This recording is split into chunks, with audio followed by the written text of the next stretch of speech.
The BBC radio broadcast, monitored at Reichsführer-SS headquarters during evening of April 28, 1945, announced that Heinrich Himmler had approached Swedish diplomat Count Folke Bernadotte, proposing German surrender to Western allies while continuing resistance against Soviet forces. The public disclosure of secret negotiations represented diplomatic catastrophe for Himmler, who had conducted unauthorized peace overtures, believing he could negotiate separate settlement, excluding Soviets. The broadcast revealed that Allied governments had rejected proposal, reaffirming commitment to unconditional surrender and maintaining coalition unity with Soviet Union. The exposure transformed Himmler's attempt at positioning himself as pragmatic leader, capable of ending war, into evidence of betrayal that would provoke Hitler's final rage. Himmler had initiated contact with Bernadotte during mid-April, believing that Western powers would accept German surrender on Western Front while permitting continued German resistance against advancing Red Army. The reasoning was that Western democracies would recognize common interest with Germany in preventing Soviet domination of Central Europe. The assumption was that Churchill and American leadership would prioritize containing communism over punishing Germany for wartime policies. The strategic calculation ignored that Allied unity had been maintained through years of cooperation and that betraying Soviet alliance for deal with Nazi leadership was politically impossible for Western governments. Count Folke Bernadotte, Vice President of Swedish Red Cross, had been intermediary for negotiations attempting to arrange humanitarian relief and prisoner exchanges. His meetings with Himmler during April had expanded from discussing prisoner releases to broader political questions about war's conclusion. Himmler had presented himself as moderate within Nazi leadership, who recognized that continued resistance was futile and that negotiated settlement served everyone's interests. The approach sought to exploit Himmler's position as SS chief and police administrator, suggesting he controlled internal security apparatus that could implement surrender even without Hitler's authorization. The specific proposal that Himmler transmitted through Bernadotte to Swedish Foreign Minister Christian Gunther offered German capitulation to British and American forces while maintaining military operations against Soviets. The territorial concessions included evacuating occupied territories in West while defending eastern territories against Soviet advance. The political arrangements proposed transitional government excluding Hitler but maintaining administrative continuity under Himmler's authority. The fundamental miscalculation was believing Western allies would abandon coalition partnership for separate peace that violated agreements made at Tehran, Yalta, and subsequent conferences. British Foreign Secretary Anthony Eden received Bernadotte's report of Himmler's proposal and immediately consulted with Prime Minister Winston Churchill. The British assessment was that approach represented desperate attempt by Nazi leadership to divide allies and that entertaining negotiations would betray Soviet alliance while providing no practical benefits. The military situation made German surrender inevitable within weeks, regardless of negotiations. The political situation made separate peace impossible because Stalin would interpret Western negotiations with Himmler as preparation for post-war anti-Soviet coalition. The strategic judgment was that maintaining Allied unity through unconditional surrender served British interests better than temporary advantage from separate arrangement. Churchill communicated with President Harry Truman, who had assumed presidency following Franklin Roosevelt's death on April 12th. The American position aligned with British assessment that Himmler's proposal should be rejected and that unconditional surrender to all allies remained non-negotiable. The consultation with Soviet leadership through Ambassador Andrei Gromyko ensured that Stalin was informed immediately about Himmler's approach, preventing accusations that Western powers were conducting secret negotiations. The transparency maintained coalition trust while foreclosing possibility that Himmler's gambit could create divisions among allies. The decision to publicly announce Himmler's peace offer through BBC broadcast served multiple purposes. The exposure eliminated any possibility of continued secret negotiations. The public revelation demonstrated Allied commitment to unconditional surrender and coalition unity. The disclosure undermined Himmler's position within Nazi hierarchy by exposing unauthorized diplomacy that violated Hitler's orders to fight to last. The broadcast transformed Himmler's attempted power play into evidence of disloyalty that would provoke consequences from leadership he was attempting to supplant. Himmler's location at time of broadcast was Lübeck in northern Germany, where SS headquarters had relocated as Soviet forces approached Berlin. The monitoring staff intercepted BBC German language service announcing that Reichsführer-SS had offered surrender to Western powers and that proposal had been rejected, with Allied governments reaffirming demand for unconditional surrender to all United Nations forces. The broadcast included details about meetings with Bernadotte and about specific terms that Himmler had proposed. The comprehensiveness of disclosure suggested that Western intelligence possessed detailed information about negotiations that Himmler had believed were confidential. The immediate consequence was that news reached Hitler's bunker in Berlin, where Führer was conducting final defense of capital against Soviet assault. The reports transmitted to bunker described BBC broadcast detailing Himmler's negotiations. Hitler's reaction combined rage at betrayal by supposedly loyal subordinate with recognition that remaining supporters were abandoning regime. The orders issued from bunker stripped Himmler of all ranks and positions, declaring him traitor, subject to arrest and execution. The denunciation represented Hitler's final act of purging leadership that had served Nazi state throughout its existence. SS Obergruppenführer Hermann Fegelein, Himmler's representative at Hitler's headquarters and married to Eva Braun's sister, became immediate target of Hitler's fury about Himmler's betrayal. Fegelein was arrested on April 27th for attempting to flee Berlin and was executed on April 28th as proxy punishment for Himmler's disloyalty. The shooting of Fegelein demonstrated that even family connections couldn't protect from Hitler's paranoid suspicions about conspiracy and betrayal during final days. The organizational consequences affected SS command structure as officers attempted to distance themselves from Himmler's unauthorized diplomacy. SS Obergruppenführer Karl Wolff, who had conducted separate surrender negotiations in Italy, faced questions about whether his actions represented coordinated SS strategy or individual initiative. The fragmentation of command authority during regime's collapse meant that various SS leaders were pursuing independent arrangements with Allied forces, creating chaos in final weeks.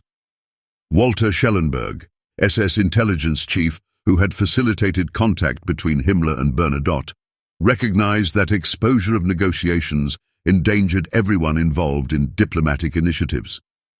His assessment was that Himmler had fundamentally misunderstood Allied political dynamics, assuming that anti-communist sentiment would override commitments to Soviet alliance. The intelligence analyses that should have informed Himmler's approach had been filtered through optimistic assumptions rather than realistic evaluation of Allied positions. The Swedish government's position became awkward following public disclosure of Bernadotte's mediation role. The neutral status that Sweden had maintained throughout war required avoiding appearance of favoring either side. The revelation that Swedish diplomat had transmitted Nazi peace proposals created diplomatic complications, requiring explanations that humanitarian relief efforts hadn't transformed into political negotiations supporting Nazi objectives.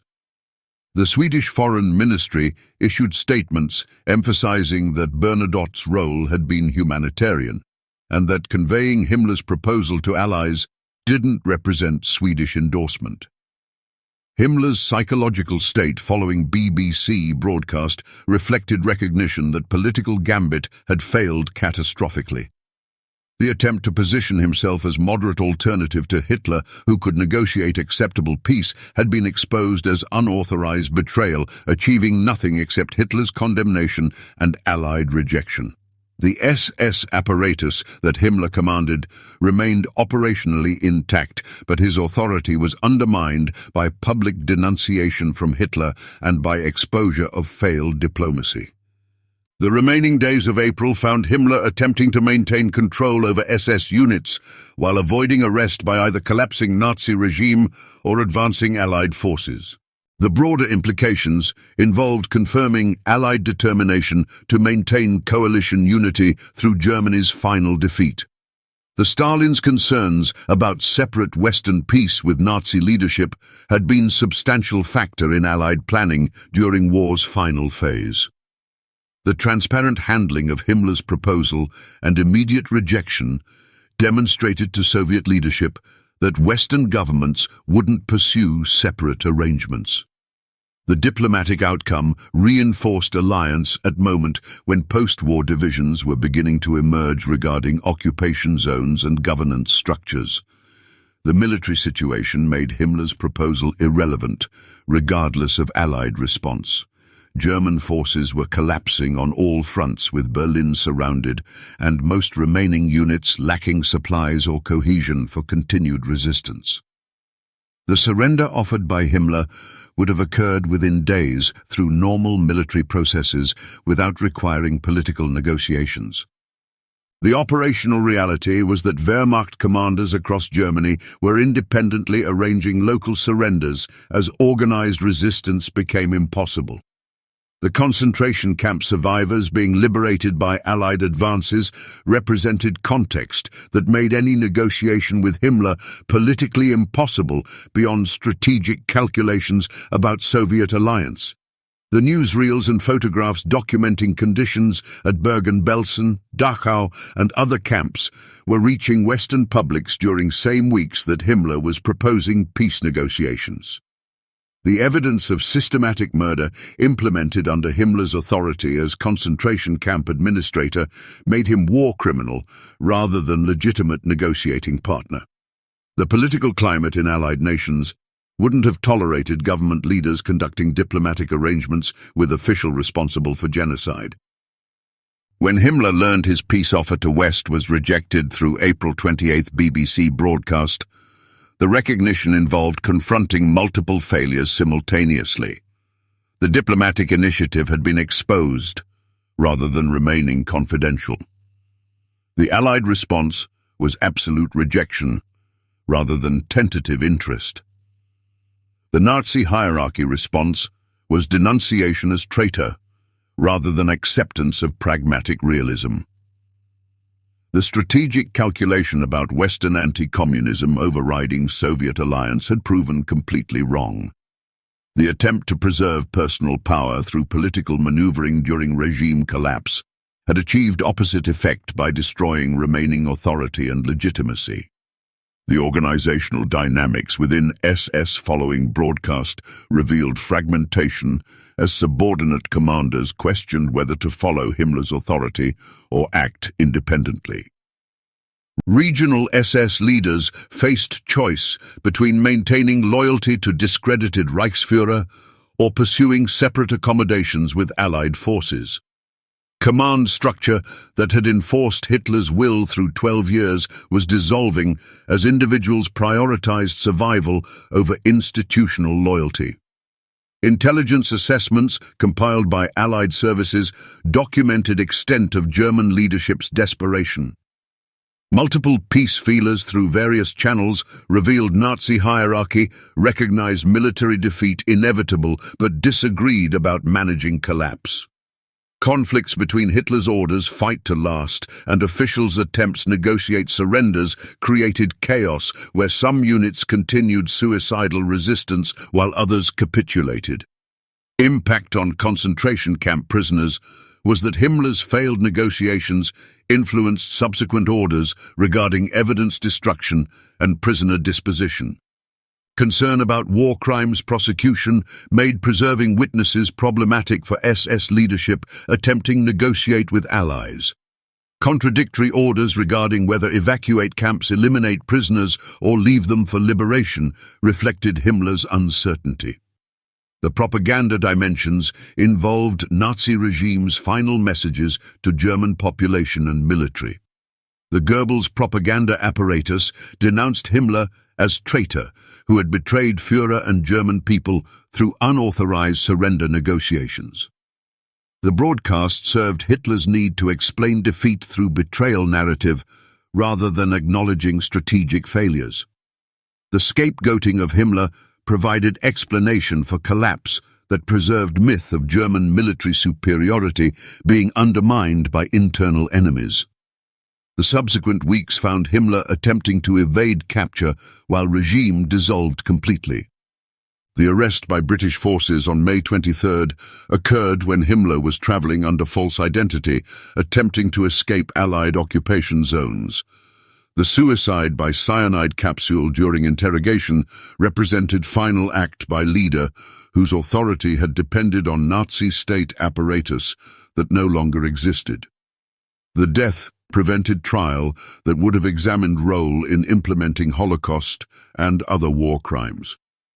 The comparison with other Nazi officials' attempts to negotiate separate surrenders revealed pattern where individual leaders pursued independent arrangements during final weeks. Goering's attempt to assume leadership after Hitler was isolated in Berlin had resulted in similar denunciation. Ribbentrop's diplomatic initiatives through neutral channels had been rejected.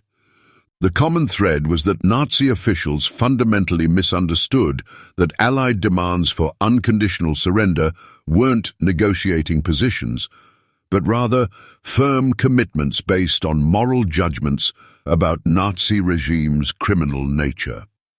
The historical assessment of Himmler's peace initiative revealed profound misunderstanding of Allied political dynamics and of moral dimensions that made negotiation with Nazi leadership impossible. The assumption that Western powers would betray Soviet alliance for arrangement with war criminals demonstrated disconnection from political realities governing Allied decision-making.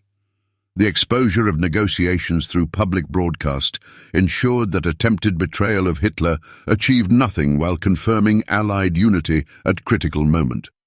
The rejection represented not just diplomatic failure, but moral judgment that some crimes precluded negotiated settlements regardless of strategic considerations. The institutional lesson was that totalitarian systems produced leadership so isolated from reality that strategic decisions were based on wishful thinking rather than accurate assessment. Himmler's belief that anti-communism would override other Allied considerations reflected echo chamber, where optimistic assumptions weren't challenged by critical analysis. The diplomatic failure was predictable to anyone understanding Allied public opinion and governmental commitments, but was invisible to Nazi leadership, whose information environment filtered reality through ideological frameworks.